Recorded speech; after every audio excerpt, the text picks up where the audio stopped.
당신만의 멜로디가 우리들의 멜로디로. 서울대학교 청취자 여러분 안녕하세요. 저희는 마이멜로디 진행을 맡고 있는 김수와 곰쌤입니다. 저희 마이멜로디는 그 프로그램 명에서 알 수 있듯이 작곡 경험이 있는 서울대학교 재학생들과의 만남을 통해서 이제 잘 알려지지 않은 그들의 작품들을 발견해내고 또 분석하는 음악 프로그램입니다. 수아씨, 저희 마이멜로디가 벌써 3회차를 맞이했다는 사실 혹시 아셨나요? 저 완전 몰랐어요. 은샘씨랑 처음에 프로그램 구성하면서 이제 막 머리 맞대고 고민할 때가 정말 엊그제 같은데 벌써 3회차가 되었다니 정말 놀랐습니다. 그러게요. 이 프로그램이 총 5회차 방송인데 벌써 반을 넘게 왔습니다. 얼마 남지 않았으니 남은 회차는 더 열심히 달려볼까요? 좋습니다. 자, 이쯤에서 기다리고 계실 저희 게스트분들을 위해서 은샘씨가 소개 한 번만 해주실 수 있을까요? 네, 오늘은 클래식 작곡가, 영화음악 작곡가에 이어 밴드음악 작곡가 두 분을 모셨습니다. 재현님, 석준님 안녕하세요. 안녕하세요. 플라잉 히바스커스의 기타 마재현, 보컬의 이석주입니다.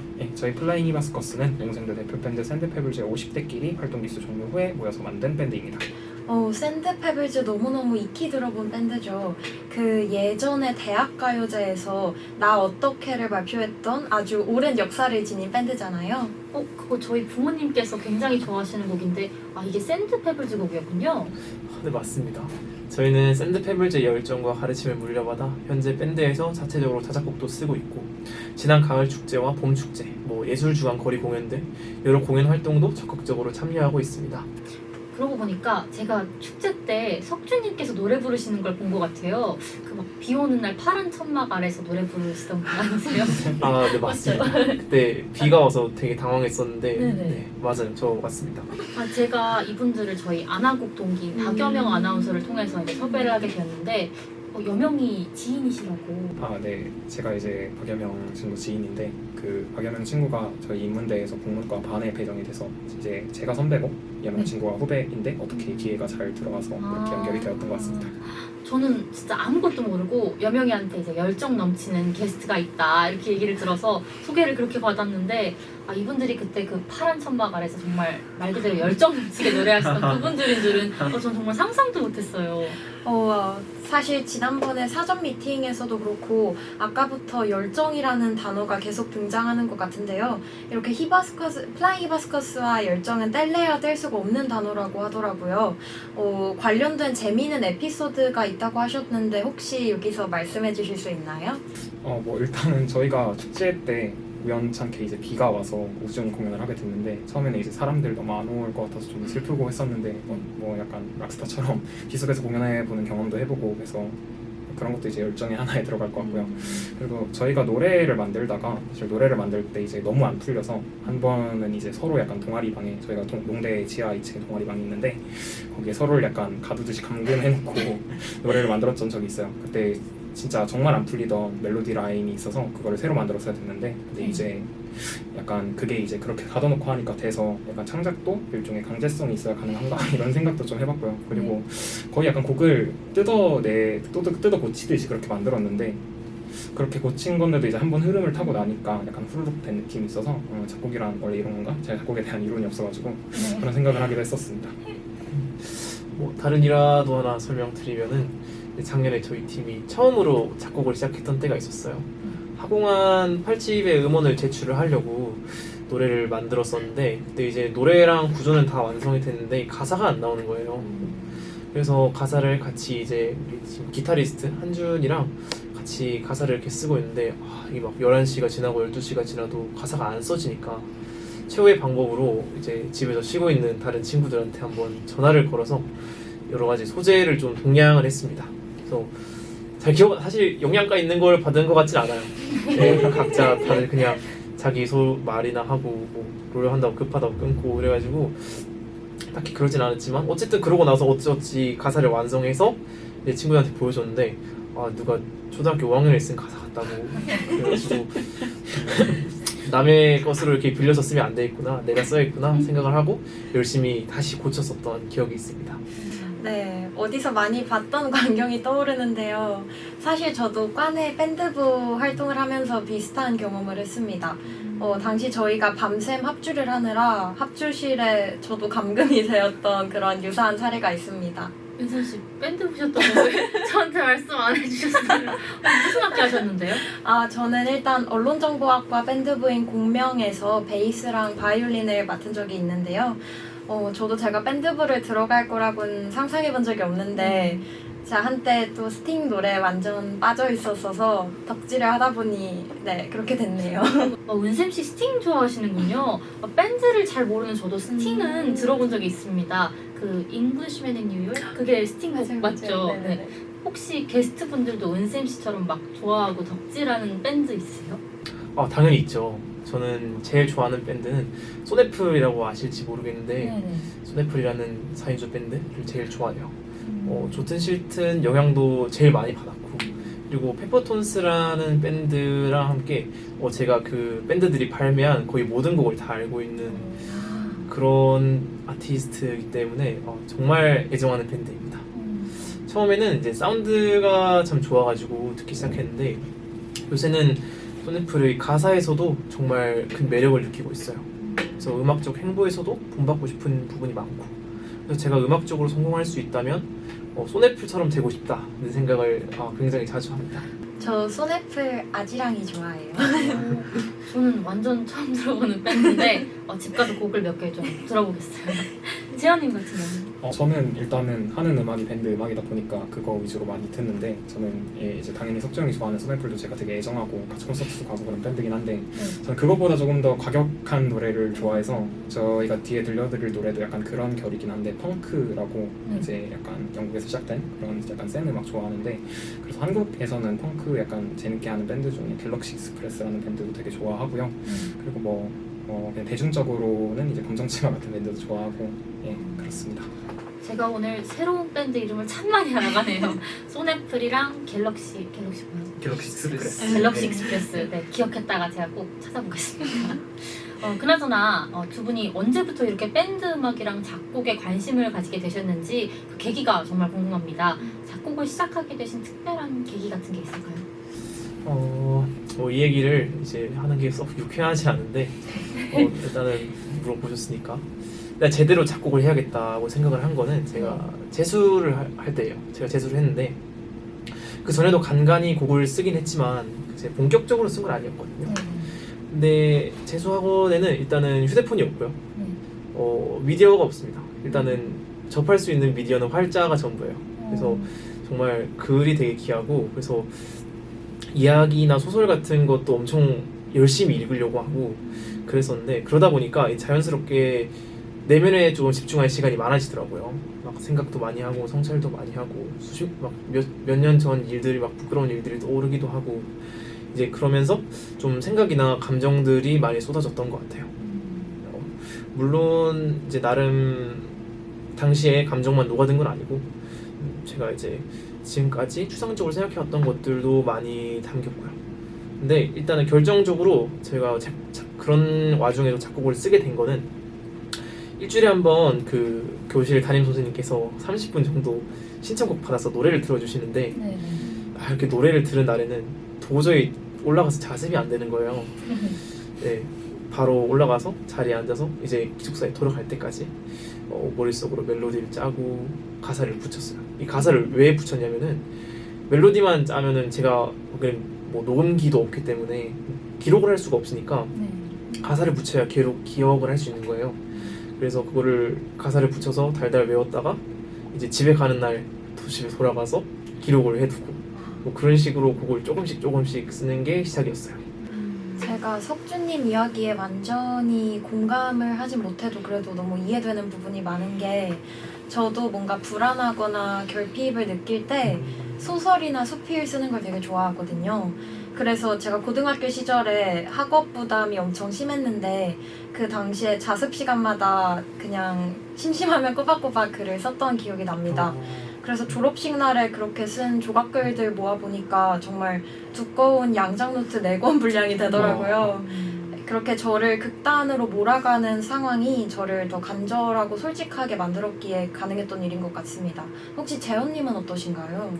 저도 이제 음악은 제가 기타를 친 게 이제 초등학교 때인데 그때부터 음악에 대한 관심을 조금씩 가져오다가 대학교 와서 약간 밴드를 본격적으로 해보자 해서 들어간 게 샌드페블즈였는데, 근데 그 안에서 이제 약간 저희가 샌드페블즈 자체는 노래를 약간 만드는 중심이라기보다는 원래 있는 노래를 약간 커버하는 그런 식으로 돌아가거든요. 그래서 커버 밴드를 하고 있다가, 근데 작년에 제가 이제 활동을 할 때 라디오에 대해 크립을 한번 커버를 한 적이 있는데, 이게 커버를 하다 보니까 약간 저희들끼리 하면서 이거 너무 노래가 단순하고 좀 질리는 것 같다 하는 생각이 들어서 정말 명곡이지만, 그래서 약간 한 달 정도 합주를 하다 보니까 다들 약간 지치고 그래가지고, 이래서 약간 조금 더 재밌게 해보면 어떨까 하면서 약간 드럼 구조도 바꿔보고, 아니면 리프라고 해서 이제 간단한 멜로디 같은 거 또 인트로에 약간 넣어보고, 아니면 노래에도 구조를 약간 바꾸고 뭐 기타 솔로도 넣어보고 하다 보니까 약간 새로운 곡을 만든 것 같다라는 느낌을 받았어요. 뭐 물론 편곡에 한 그거긴 하지만.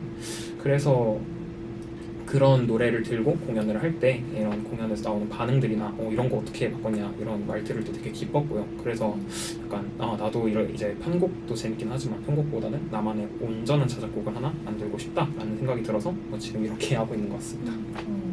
저도 악기를 다루는 이제 악기 전공자로서 너무 이해가 되는데, 사실 유명하고 이제 많이 연주하는 곡일수록 약간 매너리즘에 빠지는 그런 기분이 들더라고요. 나중에 막 도대체 어떻게 고쳐야 되나 싶기도 하고, 재현님께서는 이제 편곡을 시도함으로써 그 매너리즘에서 탈피하려고 노력하셨다는 건데 정말 현명한 선택이었다고 말씀을 드리고 싶습니다. 감사합니다.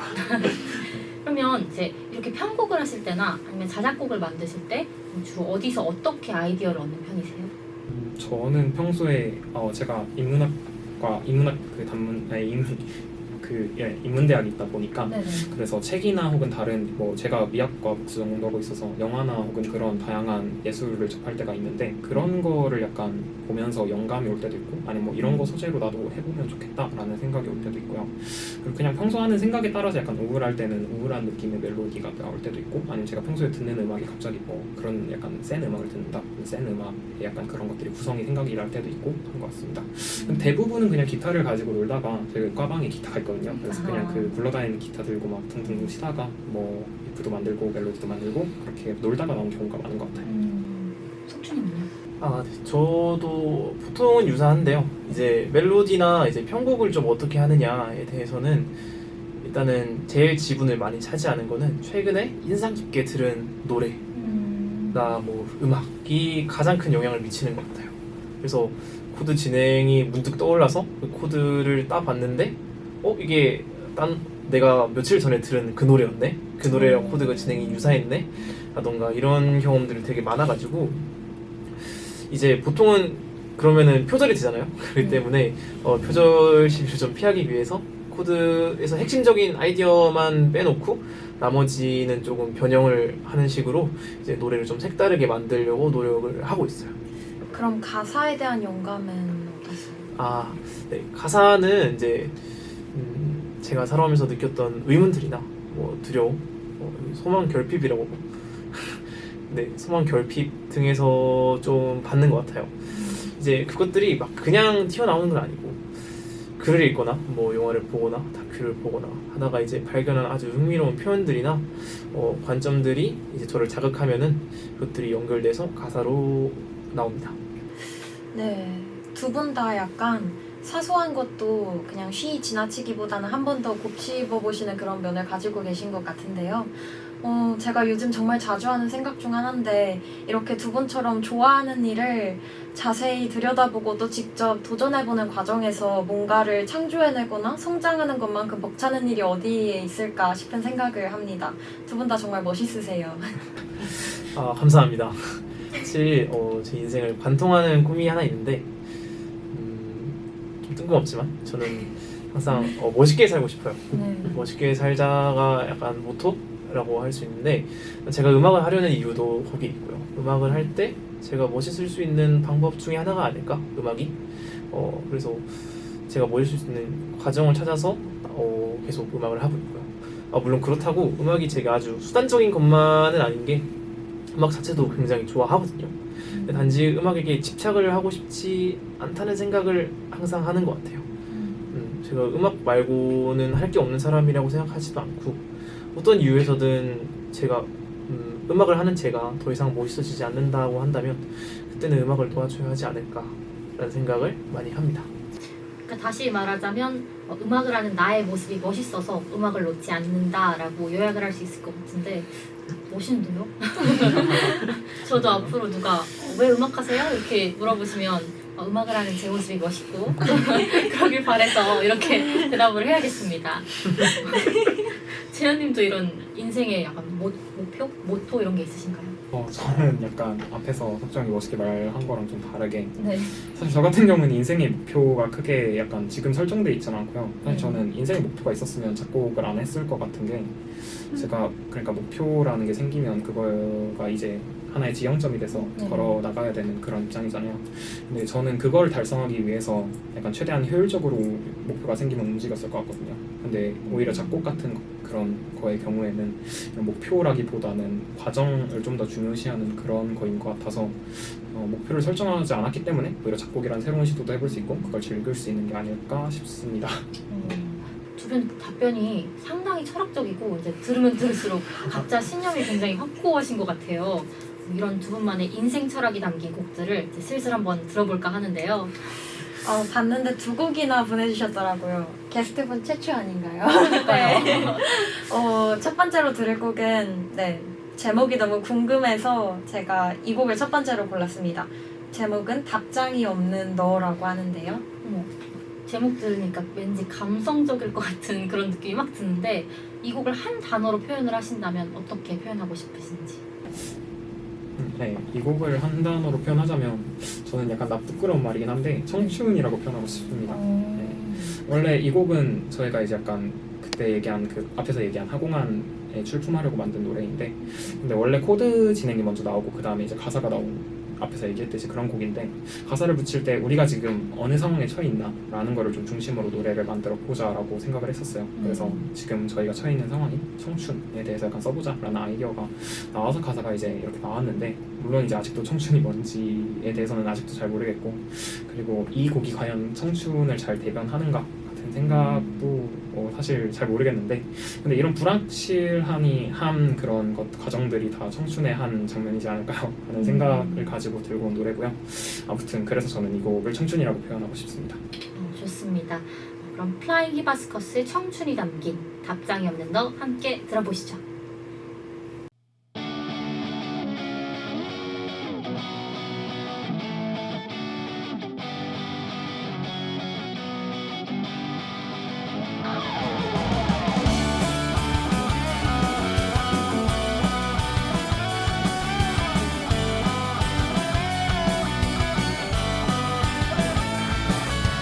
어지러이 들뜬 마음이 정처없이 걷는 발길이 어딜 갈지 모르네. 나의 눈을 적시네. 소중히 담았던 마음이 고민하며 썼던 문장이 저 위로 흩어지네. 눈물은 서럽게 떨어지네. 마음은 다시 나누고 평소처럼 지내봐도 옥상에 흩날리는 담배 연기만 사실 내게 말을 하고 싶었어.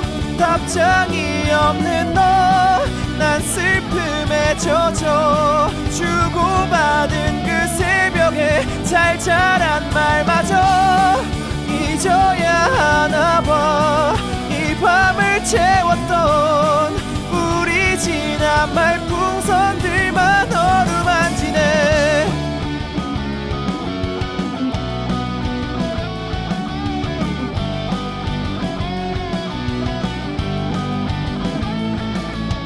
가라앉지 못한 마음이 눈치 없이 맑은 하늘이 내 후회를 비추네. 기대도 할 수 없게 만드네. 약속했던 주말 일정이 추천받은 영화 제목이 알 수 없게 만드네. 내 맘을 자꾸 흔드네. 마음은 다시 나누고 평소처럼 지내봐도 발밑엔 반쯤 태운 담배꽁초만 사실 내게 말을 하고 싶었어. 답장이 없는 너, 난 슬픔에 젖어 주고받은 그 새벽에 잘 자란 말마저 잊어야 하나 봐.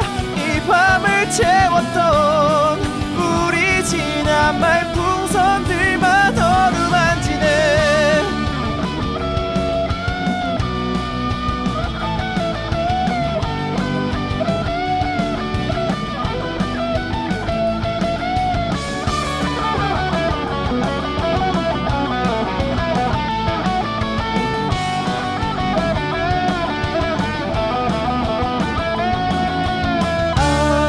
답장이 없는 너, 난 슬픔에 젖어 주고받은 그 새벽에 잘 자란 말마저 잊어야 하나 봐.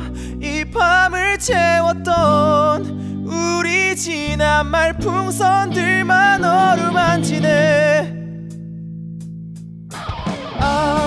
답장이 없는 너, 다시는 못 볼 너, 갈 곳 잃은 내 맘은 어디로 가야 하나. 잊어야 하니까 이 말이 하고 싶었어. 흔들리지 않는 내 눈동자를 보여줘. 답장이 없는 너, 다시는 못 볼 너, 이 말이 하고 싶어서 흔들리지 않는 네 눈동자를 보여줘.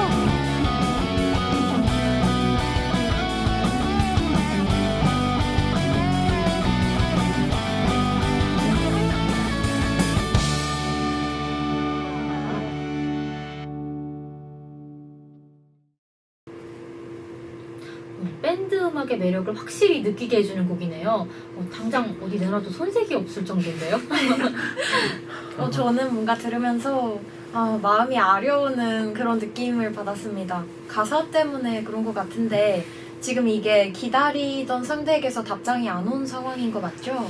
네, 맞습니다. 좀 더 복잡하긴 한데 이제 이 곡은 실화를 바탕으로 하고 있거든요.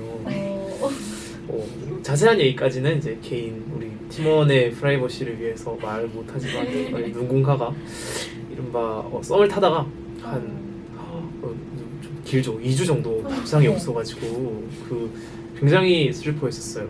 그래서 그걸 바탕으로 곡을 썼습니다. 아까 저희 감금했다고 했잖아요.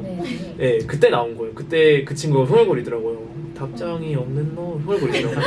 그래서 이거다.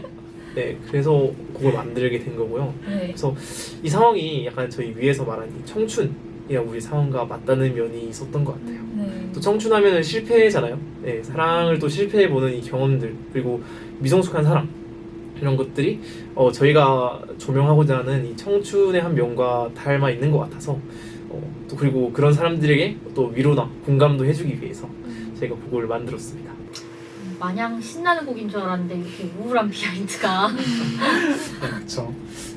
사실 답장이 없는 너를 만들면서 저희가 약간 의도했던 것 중에 하나가 약간 신남을 표현하되 그 안에는 약간 슬픈 정서가 담겨있는 그런 거였는데 이제 가사 내용과 약간 반대로 상반되게 약간 신나고 빠른 곡 구성하고 멜로디가 이제 저희 나름대로 약간 이게 사람들한테 잘 전달됐으면 좋겠다라는 느낌으로 만든 노래입니다. 그래서 음악 장르 중에 제가 위에서 펑크 좋아한다고 말씀드렸는데 약간 일본에 있는 음악 장르 중에 청춘 펑크라고 약간 찌질하면서 서정적인 그런 가사들인데 멜로디는 되게 파괴적이고 막 소리도 되게 막 빽빽 지르고 하는 노래가 있는데 그런 장르의 영향을 조금 많이 받지 않았나라고 생각을 하고 들어주시면 더욱 즐거울 것 같습니다. 네, 고등학교 문학 시간에 배웠던 역설법이 떠오릅니다. 제가 수능을 본 지 얼마 안 돼가지고 자꾸 엮게 되는데 신경림 시인의 시 농무에서 안 말해도 다 이미 아시는 것 같아서 알고 있어요. 네, 네, 저는 신명난 그런 음악적 아이디어가 정말 독특하다고 생각이 드는데요. 이런 양가 감정의 간극이 오히려 곡을 씁쓸하게 만들어주는 것 같습니다. 뭔가 애써 미소 짓는 듯한 느낌이랄까요? 저는 멜로디 뒤에 깔리는 반주도 너무 사실 좋았어요. 막 떼창 포인트도 있는 것 같고 이거 무대에서 실제로 라이브로 연주를 하게 되면 관객 호응도가 장난이 아닐 것 같은데 실제로 저희가 위에서 뭐 공연 같은 거 많이 진행한다고 했었는데 네. 이 노래 만든 이후에는 공연을 할 때마다 그래도 우리 노래 한 번씩은 들려줘 보자 해서 셀리스트에 꼭 넣고 있는 노래 중에 하나인데요. 그래서 이 노래 만들면서 저희가 되게 신경 썼던 부분 중에 하나가 이제 실제 라이브에서 구현이 가능한가를 약간 중심으로 잡고 사운드를 그렇게 구성을 한번 해봤는데 그래서 제가 이제 이 노래를 연주할 때는 이런 을도한 바를 즐겁게 그리고 또 완벽하게 들려주고 싶다라는 생각을 하면서 이제 무대에서 열심히 연주를 하는 노래 중에 하나입니다. 여담이지만 요 부분 지금 저희가 작곡한 게 요거밖에 없기 때문에 라이브로 계속 돌려갖고 있어요. 계속 쓰고 있고 그 동아리 안에 프로젝트에서도 이걸로 응원을 하고 있거든요. 네, 당연히 이 노래밖에 없기 때문에 그래서 녹음도 마쳤고 이제 12월 중에 발매를 예정할 건데 예정인데 많은 분들이 관심 가져주셨으면 좋겠습니다. 이게 샌드페블즈 50주년 기념 앨범이라서요. 저희가 공연할 때 셀리스트에도 앞으로도 항상 넣을 거라서 모두가 따라 부르는 공연의 하이라이트가 되면은 너무 기쁠 것 같아요. 그러면 음원이랑 라이브 버전이랑 좀 차이가 있는 건가요? 네, 음원 버전은 좀 추가적인 편곡을 좀 더 거칠 것 같아요. 이제 아까 말했듯이 라이브에서 구현 가능한 걸 조금 신경 썼다고 했는데 그러다 보니까 음원에 들을 때 살짝 심심한 부분도 있더라고요. 그래서 음원에서는 좀 라이브에서 구현하지 못했던 여러 가지 사운드라든지 이런 것들도 같이 넣고 싶고요. 물론 이제 제가 아직 아티스트로서 막 원곡이 어떻고 편곡이 어떻고 뭐 이런 걸 논할 단계는 아니라고 생각하기 때문에 저는 이제 제가 바라는 거는 이 노래가 앞으로 저와 같이 성장하면서 계속해서 막 더 좋고 완성도 있는 노래가 되기를 바래요. 제 약간 자식 같은 노래입니다. 네, 음원 나오면은 꼭 저희 잊지 마시고 마이멜로디 재방문하셔서 음원 들려주시면 감사하겠습니다. 기대하고 있을게요. 감사합니다. 더 깊게 이야기를 나눠보고 싶은데 다음 곡이 있잖아요. 저희 다음 곡도 한번 소개를 부탁드릴게요. 네, 두 번째 곡은 화성이라는 제목의 곡입니다. 저희가 처음에 곡을 스케치할 때는 마땅한 제목이 없으니까 곡의 느낌이나 분위기를 보고 가제를 쓰는데 이 곡의 경우에는 코러스의 멜로디를 따서 라고 적어놨어요. 이제 표시를 할 수는 없으니까 라고 적혀 있었겠죠. 네, 노래를 들으면은 가장 강렬하게 기억에 남는 부분이고 저희가 이제 동방에서 계속 노래를 만드는데 처음에는 관심이 없던 다른 선배들도 요새는 이걸 따라 부르고 있더라고요. 그렇기 때문에 가 이 화성이라는 노래의 아이덴티티를 가장 잘 드러내는 표현이라서 그렇습니다. 가 이 곡의 포인트라는 그런 말씀이시죠? 네, 제가 한번 잘 들어보겠습니다. 청취자 여러분께서도 코러스에 집중을 해서 들어주시면 좋을 것 같아요. 자, 플라잉 히바스커스의 화성 저희 들어보겠습니다.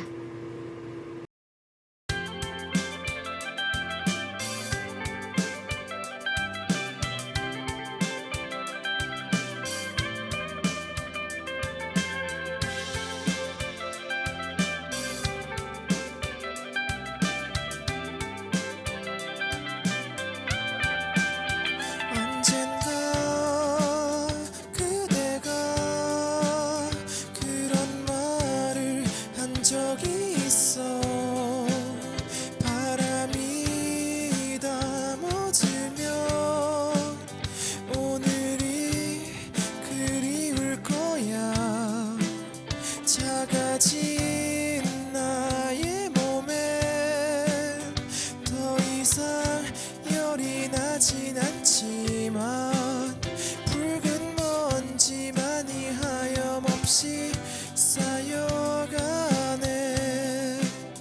그렇게 시든 나는 아무것도 피워낼 수가 없는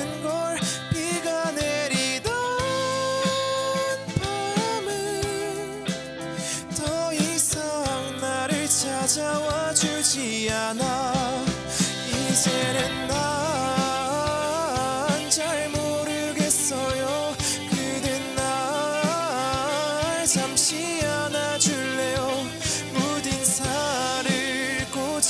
뒤집어서 내게 떨림을 전해줘요. 아물지 않아도 좋으니 한없이 차가워지는 나의 마음 다시 흐를 때 그대의 살 돋겠죠.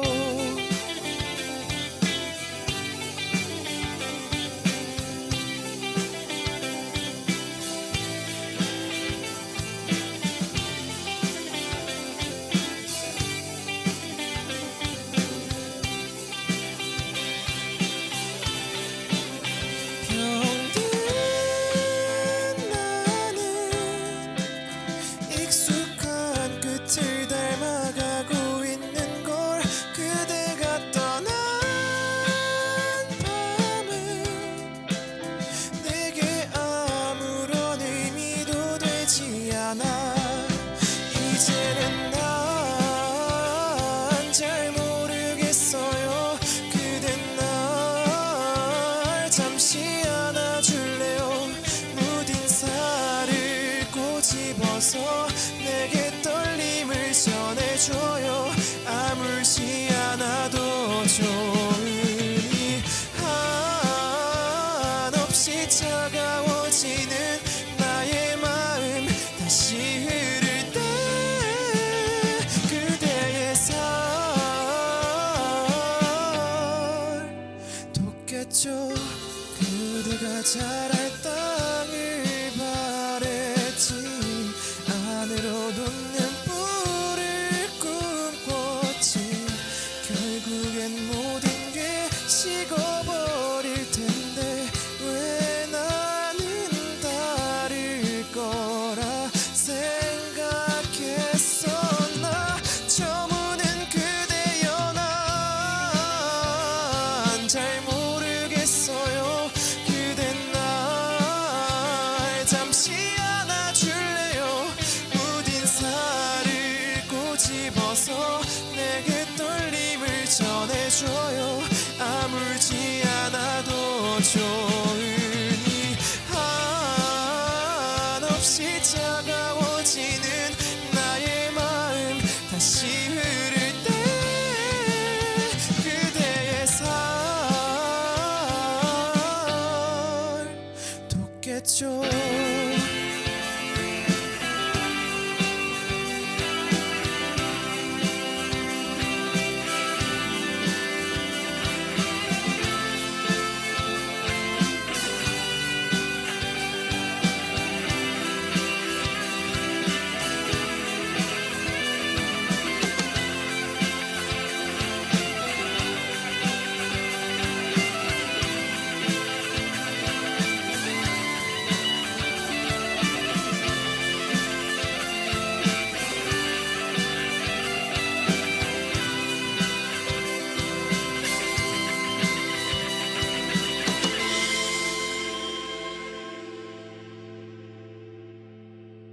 네, 은샘 씨 어떻게 들으셨어요? 오늘 약간 슬픈 노래 특집인 건지 뭔가 다들 뭔가 겉으로는 덤덤하게 포장된 것 같지만 가사가 전반적으로 슬프네요. 전 약간 판소리 같다는 느낌도 조금 받았습니다. 가사 컨셉이 이제 화성의 한숨? 하소연이라고 얘기하면 될까요? 화성이 이제 하소연을 한다는 그 아이디어 자체가 되게 독특하고 매력적인 아이디어 같은데 좀 자세하게 설명을 좀 부탁드려도 될까요? 네, 뭐 되게 잘 이해해 주신 것 같은데 말씀하신 대로 화성이 들려주는 하소연에 초점을 맞추고 들으시면 이제 좋겠다라고 생각을 하고 만든 곡이고요. 네. 그리고 이제 화성이 왜 이제 이런 하소연을 하게 됐는지, 어떤 이유로 하소연을 하는지 보다는 이제 약간 곡 전체에 나오는 쓸쓸한 분위기나 아니면 뭐 나는 잘 모르겠다, 더 이상 잘 모르겠다라고 말하는 화성이 약간 혼란스럽고 약간 막막한 그런 심정에 입하시면 노래가 좀 더 와닿지 않을까 그렇게 생각하고 있습니다. 네. 네. 화성이 하소연하는 이유를 특별히 정해두지 않으셔서 오히려 더 화성의 소리에 귀를 기울이게 되는 것 같습니다. 확실히 열린 이야기가 닫힌 이야기보다 더 호기심을 자극한다고들 말하잖아요. 네네, 맞아요. 물론 곡에 이제 구체적인 사연이 담겨 있는 것 같진 않지만 그래도 혹시 이 곡과 관련된 개인적인 재미난 사연들은 없을까요?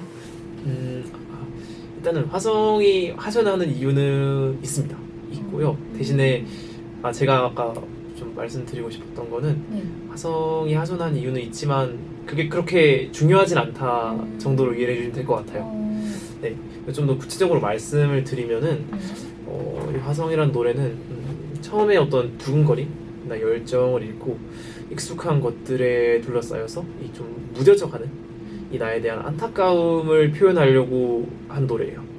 그래서 다들 그렇듯이 분명 어렸을 적 나는 되게 막 영특하고 좀 창의적이고 뭔가 좀 가능성이 넘치는 뭐 그런 존재였는데 이제 몸이 커지고 뭐 정신이 자라고 하면서 좀 특별했던 나는 깎여서 사라지고 그 다음에 풍파를 견디면서 좀 단단해지긴 했지만 그만큼 좀 무뎌지고 빛을 잃은 어른이 되었잖아요. 아주 너무 그런가요? 아무튼 이런 모습도 분명히 나지만 그때 잃어버린 나를 그리워하고 앞으로의 방향을 모색하고 헤맬 때 복잡한 심정을 가사로 녹여내고 싶었습니다. 그 과정에서 나를 어디에 비유할 수 있을까? 라는 생각을 하다가 이제 화성이 옛날에는 물이랑 대기가 존재했다고 하더라고요.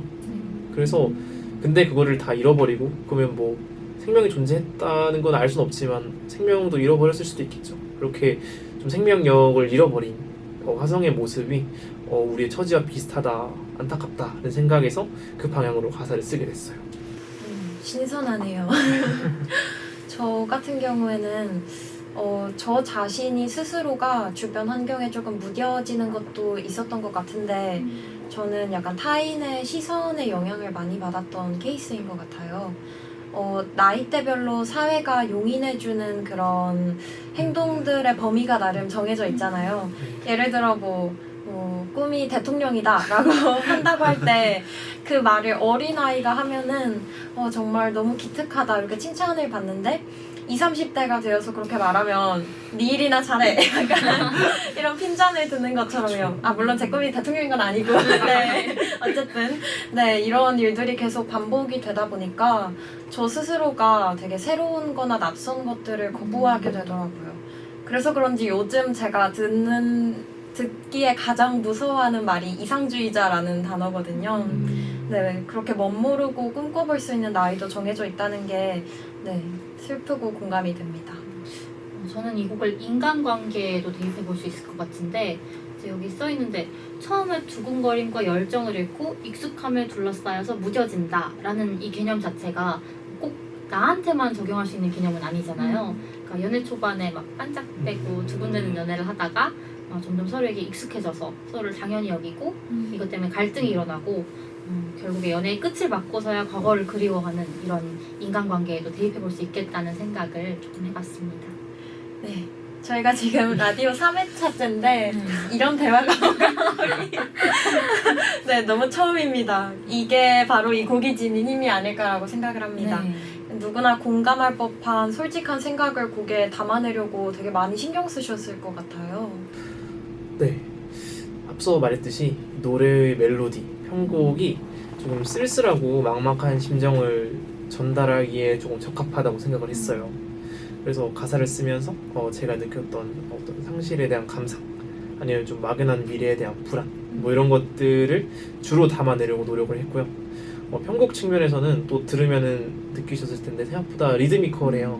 톡톡 튀고 그래서 약간 이것도 모순되는 분위기까지는 아니어도 듣기에 조금 좋게 되게 그렇게 만들려고 노력을 했어요. 지금까지 저희한테 들려주신 이 두 곡 모두 라디오에서 잠깐 틀고 말기엔 너무 아까운 곡인데 혹시 이 곡으로 뭐 따로 활동 계획 같은 건 없으세요?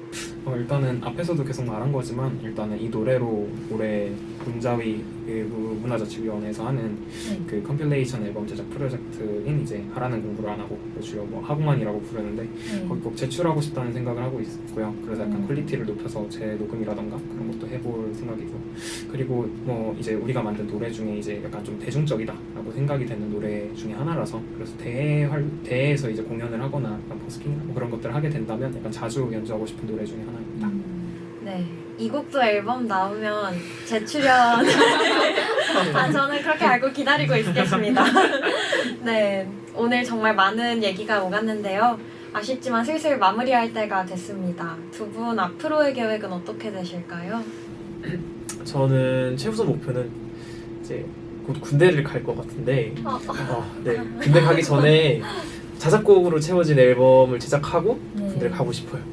그래서 그 사이에 또 이제 만들어지는 자작곡을 가지고 버스킹이나 뭐 여러 공연도 하면 좋을 것 같고 이런 곳에서 제 노래를 선보이고 피드백을 받고 그리고 또 저와 비슷하게 이제 음악을 하는 사람들을 만나서 교류를 하고 싶다는 생각을 요새 많이 합니다.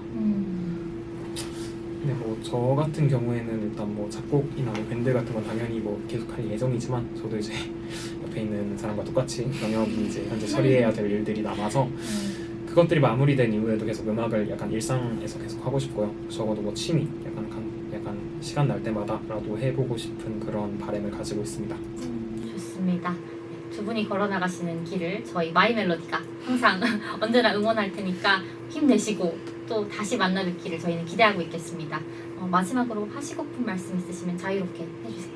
네, 일단은 저희가 되게 부족하고 사실 만든 노래 뭐 저희끼리 뭐 이거 좋다 하는 것들은 몇 개 있지만 이렇게 뭐 완성해서 누군가한테 들려주는 경험도 라이브 말고는 처음인 것 같은데 이렇게 좋은 자리에 참여하게 돼서 영광이고요. 그리고 나중에 이제 발매될 곡들도 어떻게든 열심히 힘내서 발매를 해볼 테니까 많이 들어봐 주셨으면 좋겠고 그리고 저희 뭐 유일한 홍보 창구가 인스타그램 계정이 있는데 그것도 혹시나 뭐 관심 있으시거나 하면 저희 공연 영상도 거기 있으니까 혹시나 검색을 좀 해주실 분들은 검색하고 들어가셔서 구경해줬으면 좋겠습니다. 네, 많은 관심 부탁드리고 감사합니다. 네.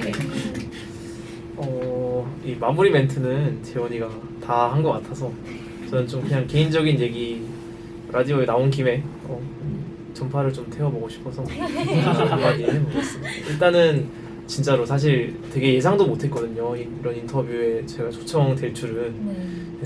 싹히 뭐 여기까지 발화가 한지도 않은지도 모르는 저희한테 이런 관심을 가져주셔서 너무 감사하고요.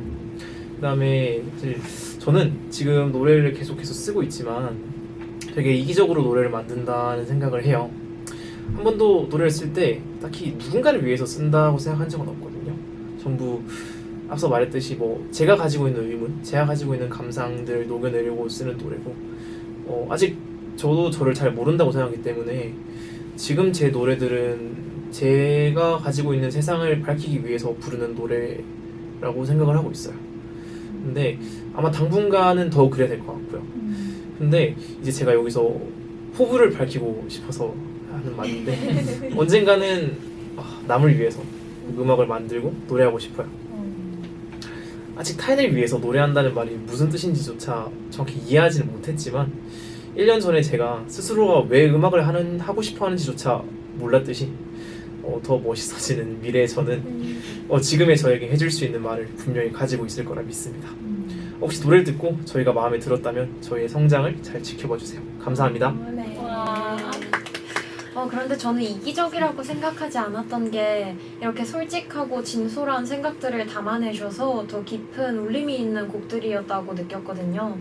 그래도 아까 말씀하신 것처럼 변화하는 그런 음악 작곡 스타일에 맞게 또 새로 등장할 곡들도 많은 기대하고 있겠습니다. 저희야말로 출연해주셔서 너무 감사드립니다. 감사합니다. 최현일 선배님 수고하셨습니다. 감사합니다. 수고하셨습니다. 고맙습니다. 네, 저희 마이멜로디 3회차 게스트는 아련하고 깊은 가사와 경쾌한 멜로디를 들려주신 플라잉 히바스커스의 재현님 그리고 석주님이셨습니다.